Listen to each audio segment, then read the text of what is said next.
Hello again. So here we're going to introduce the idea of the Bravais lattices. Now, this is a very nice diagram from Dexter Perkins' online mineralogy text, and it shows all of the possible options. But let's first start with the idea of what is a lattice.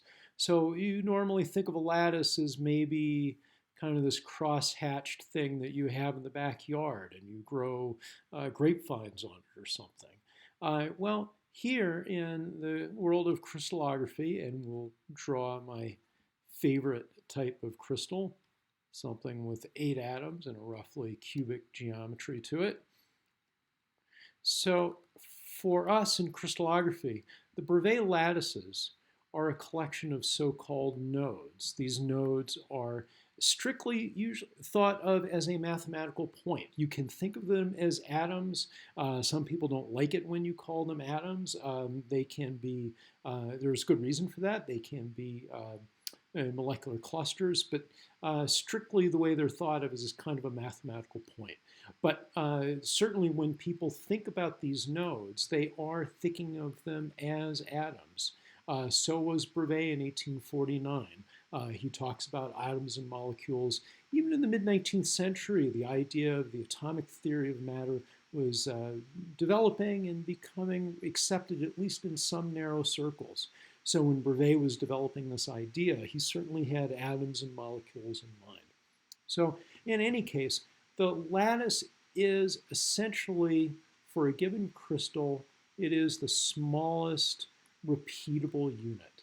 So if we have some crystal like quartz and we want to make quartz, actually halite's a better example here. If we want to make halite, what is the smallest repeatable unit that we would need?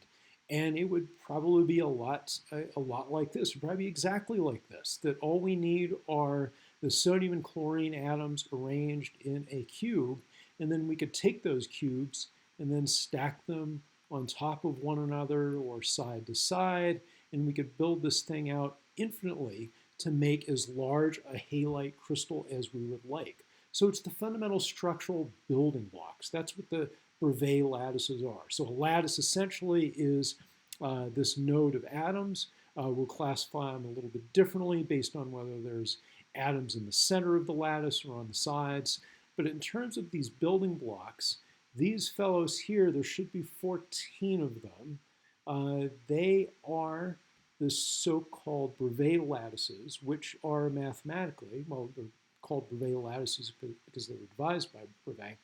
They are the only building blocks that are allowable to build out any of the crystal systems that we've discussed, any natural crystal that you might find in nature. So any crystal that you might find, it'll fall into one of the 6 crystal systems that we've discussed in another video, and it will have building blocks whose smallest units are going to be one of these 14 types. So we talked about the triclinic group. There's only one Bravais lattice for those kinds of minerals, and it looks like this fellow here. On the other hand, if you have crystals that are in the monoclinic system, there are 2 kinds of Bravais lattices. You can have a primitive lattice, that's why they have a little p here, and the primitive just means that we have points at the corners, or you can have this so-called C-centered. So the way they've oriented it here, the C-axis is going back from front to back. That's a little bit different than what we've talked about earlier when we usually write A, B, C, and the C vertical. So in this case, the C is horizontal.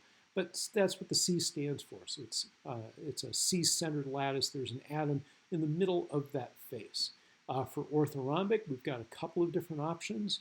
We can have a primitive lattice where we just have atoms or molecules at the corner. We can have a body-centered lattice. That's what the I means. So I is equal to body-centered. And what that means in terms of the atoms is that there's an atom smack dab in the middle of the cell. So there it is, and we call it an I.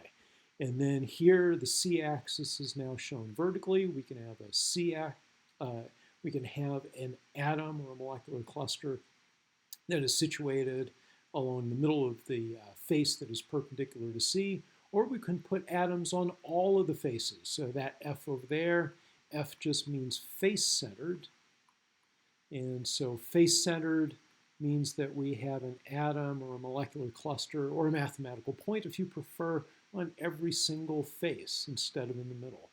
And then for tetragonal, there's two other fellows here. You can have body-centered or primitive. With hexagonal, we have a couple of options. And then with cubic, we've got three options: the primitive, a body-centered, and then a face-centered.